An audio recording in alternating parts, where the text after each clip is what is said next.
Introduction. Hey kids, we have learned so many things about plant. Now we are going to learn mineral nutrients for growth and development and perform other essential activities for plant. A plant takes most of the nutrient required for metabolic and other activities from the soil. Soil provides the place for roots to fix and grow. It holds water in which the soil nutrients are changed into ions, which is the form that plant can use. For example, potassium helps in opening and closing of stomata. With the availability of all essential nutrients, a plant can survive very well. So, throughout this module, we will learn essential nutrients for plants. Objectives. At the end of this lesson, you will be able to know mineral requirements of plants, discuss essential mineral elements, describe role of macro and micronutrient, explain deficiency symptoms and essential elements, discuss toxicity of micronutrient, explain mechanism of absorption of elements, give idea of translocation of solutes, explain metabolism of nitrogen. Methods to study the mineral requirements of plants.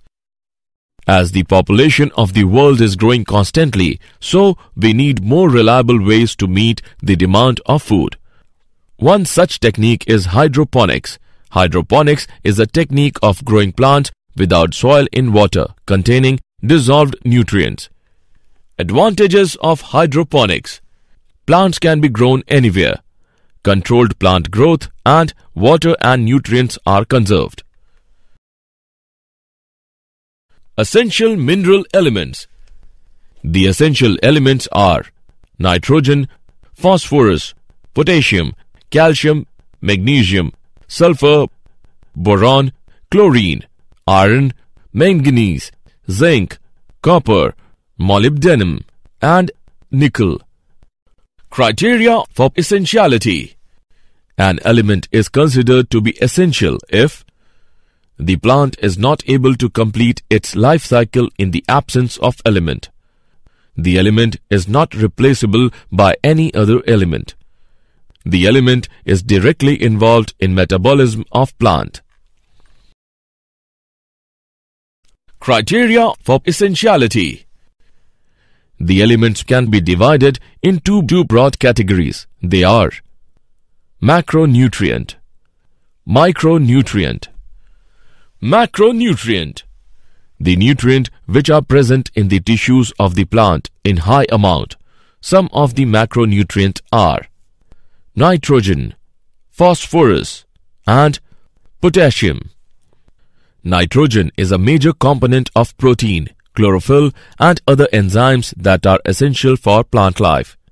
Phosphorus is necessary for seed germination, protein formation, and almost all phases of growth and metabolism in plants. Potassium is necessary for formation of sugars, carbohydrates, protein synthesis, and division of cell in roots and other parts of the plant. Micronutrient. Micronutrients are the elements essential for plant growth, which are needed in only very small amount. These elements are also called trace elements. The micronutrients are boron, copper, iron, chlorine, manganese, molybdenum, and zinc. Essential elements. Essential elements can be divided into four broad categories. Essential elements can be considered as component of biomolecule such as carbon, oxygen, hydrogen, and nitrogen. Essential elements can be considered as energy-related chemical compounds in plants, for example, magnesium in chlorophyll. Essential elements that act on enzymes, either activate them or inhibit them. For example, Zn2+ is an activator of alcohol dehydrogenase. Some essential elements change the osmotic potential of a cell. For example, Potassium plays a significant role in opening and closing of stomata. Role of macro and micronutrients. Nitrogen. This element is required in the highest amount and it is absorbed as ammonium ion, nitrate ion and nitrite ion. It is required for meristematic tissues and the metabolic active cells. It also helps in formation of protein, hormones and nucleic acids, etc. Phosphorus. It is absorbed in the form of phosphate ions by plants. It is part of cell membrane, some proteins, nucleic acids and nucleotides and required for all phosphorylation reactions. Potassium. It is absorbed in the form of potassium ions. It plays important role in opening and closing of stomata and cell division. Calcium.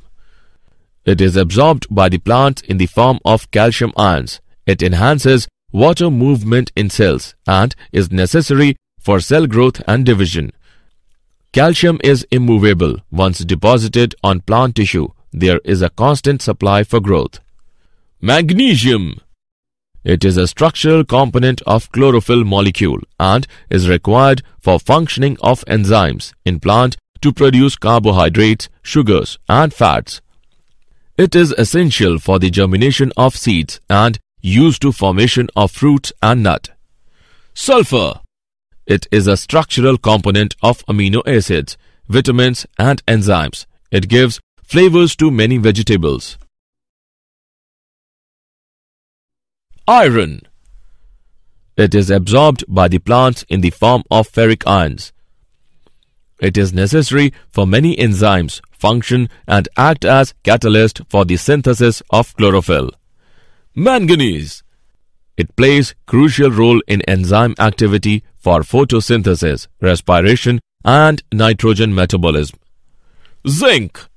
It is essential to carbohydrate metabolisms, internodal elongation and protein synthesis. Copper. It is present in roots and play role in nitrogen metabolism. It is a component of enzymes that use carbohydrates and proteins. Boron. It is necessary for formation of cell wall, membrane integrity. It plays a role in flowering, fruiting, cell division and the movement of hormones. Molybdenum. It reduces nitrates to ammonia. Without molybdenum, protein synthesis is blocked and plant growth ceases. Chlorine. It involves in osmosis, that is, movement of water or solute in cells. Deficiency symptoms of essential elements. When plants lack the required quantities of one or more essential elements, then plant shows poor growth and develop specific deficiency symptom. The morphological changes in plants due to deficiency of elements are called deficiency symptoms. Important deficiency symptoms are chlorosis, abnormal condition of green plants in which the stems and leaves turn pale green or yellow. The yellowing is due to a reduction in the levels of the green chlorophyll pigments. It may be caused by a number of factors. Deficiency of magnesium, iron or manganese is a common cause. Deficiency symptoms. Necrosis. It is the localized death of tissue of leaves. The death of tissues may spread to entire leaf. The deficiency of calcium results in necrosis of young meristematic regions, such as root tips or young leaves. Stunting. The growth is retarded. The stems appear condensed and short. The deficiency of calcium results in stunted growth. Dieback of shoot. Death of stems or branches of woody or herbaceous plants starting from the apex and proceeding downwards slowly or quickly due to copper deficiency. Toxicity of micronutrient. A fair increase or decrease in the amount of micronutrient required by the plant cause toxicity. The symptoms of toxicity are difficult to identify. The toxicity levels of one element differ with different plant species. If one element is in excess, then it may inhibit the uptake of another element. For example, excess of manganese may cause deficiency of iron, magnesium, and calcium. Mechanism of absorption of elements. The movement of ions is called flux. The inward movement of ions into the cells is called influx, and the outward movement is called efflux. The uptake of mineral ions follow two phases. First phase. Plant tissues kept in mineral solution. Mineral ions move into the outer cells rapidly, the apoplast. Second phase. Mineral ions move slowly into the inner space, the symplast. It is an active process and metabolic energy is utilized. Translocation of solutes. Translocation is the movement of mineral salts from one region to another. Through xylem, mineral salts are translocated from one part of the plant to another.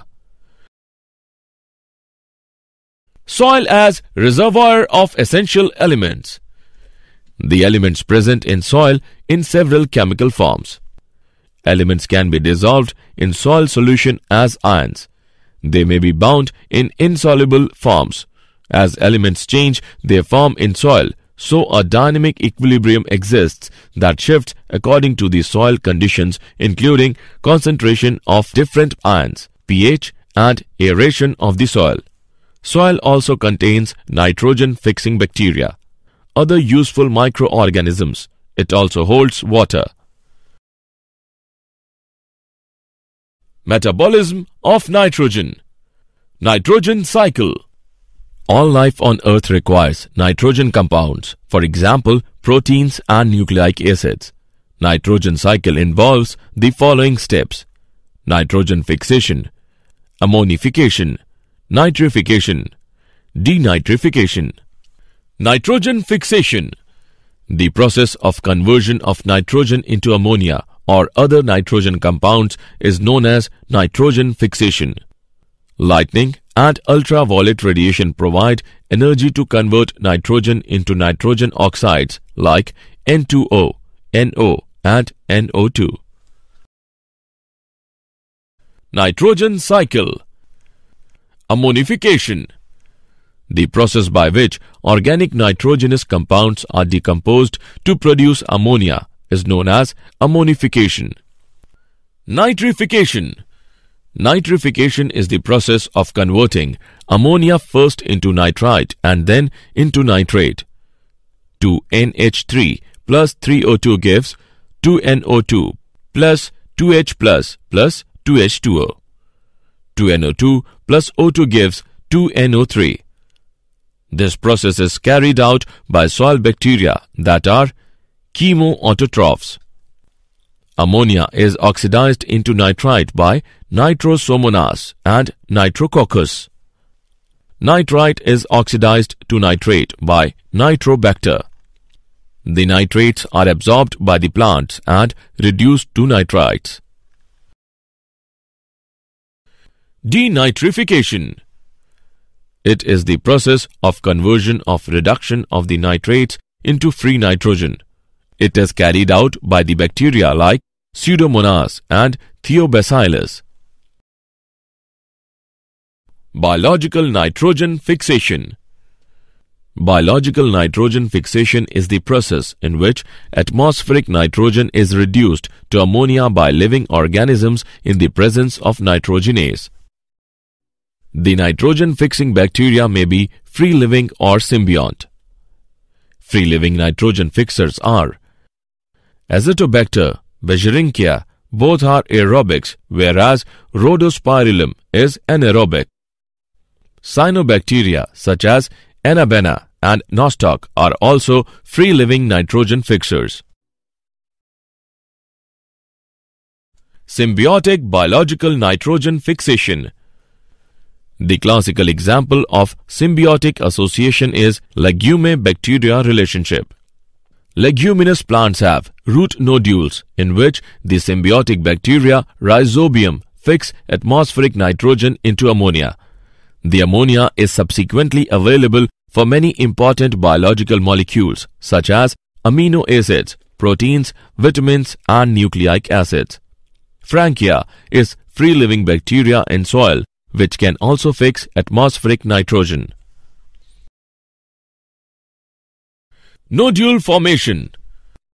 When the root hair of a leguminous plant comes in contact with rhizobium, it becomes curled or deformed due to the chemicals secreted by the bacterium. The rhizobia enters into deformed root hair and proliferates within the root hair. The plant responds by forming an infection thread that grows inwards to deliver the bacteria to the tissues. The nodule establishes contact with the vascular tissues of the host for absorption of nutrients.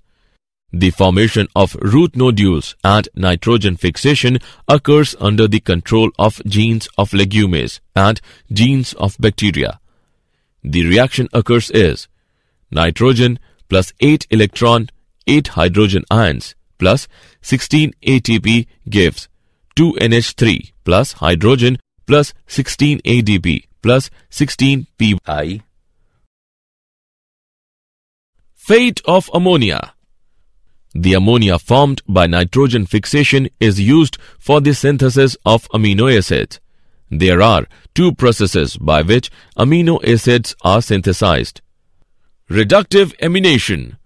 Ammonia reacts with alpha-ketoglutarate acid and forms glutamic acid. Transmination.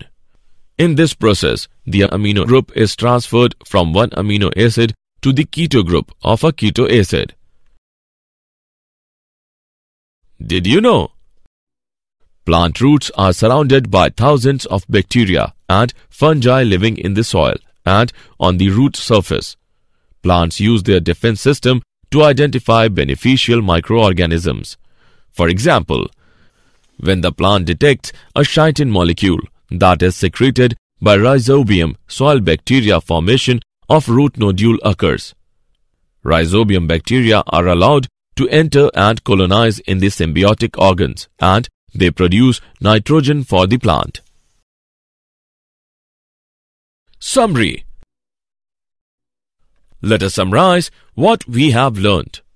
Hydroponics is a technique of growing plants without soil in water containing dissolved nutrients. The two broad categories of element are macronutrient and micronutrient.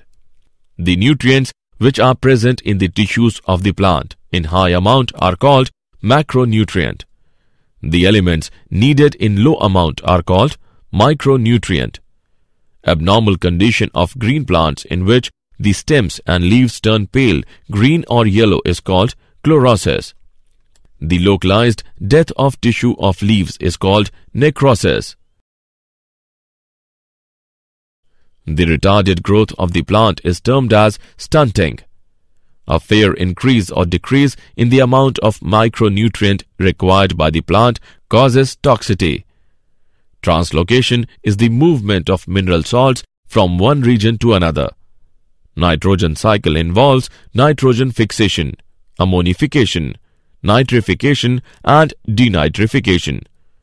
Biological nitrogen fixation is the process in which atmospheric nitrogen is reduced to ammonia by living organisms in the presence of nitrogenase.